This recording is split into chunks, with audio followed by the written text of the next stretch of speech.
The importance of smart English to develop our speaking power. আমাদের speaking পাওয়ারটাকে বাড়াতে আমরা alternative ওয়েসগুলোর গুরুত্ব কেই বা না জানি, সবাই কিন্তু জানি কম বেশি, কিন্তু যেটি সমস্যা হয়ে দাঁড়ায় অনেক ক্ষেত্রে আমরা সেগুলোকে মেমোরাইজ করতে পারি না, সেগুলোকে মনে রাখতে পারি না। So let's learn some alternative ways, short alternative ways. You can also call it slang that will help you to improve in your speaking power. So let's get started. আমাদের যখন প্রচণ্ড পরিমাণ ক্ষুধা পায় আমরা কি বলে থাকি?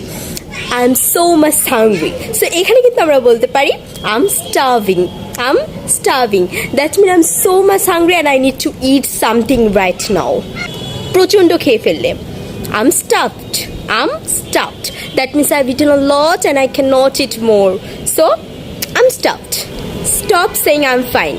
ভালো থাকলেও ভালো বলবো না, অফকোর্স বলবো। সো এখানে আমরা বলতে পারি I'm great. I'm great. That means I'm good and fine. I'm great.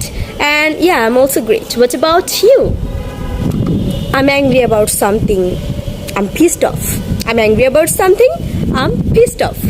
So guys, I hope you have loved this video, and if you love this video, so don't forget to give it a thumbs up, comment, share, and of course use these kinds of alternative ways in your daily life to improve in your speaking skills. Thank you so much. See you in the next. Till then, bye bye.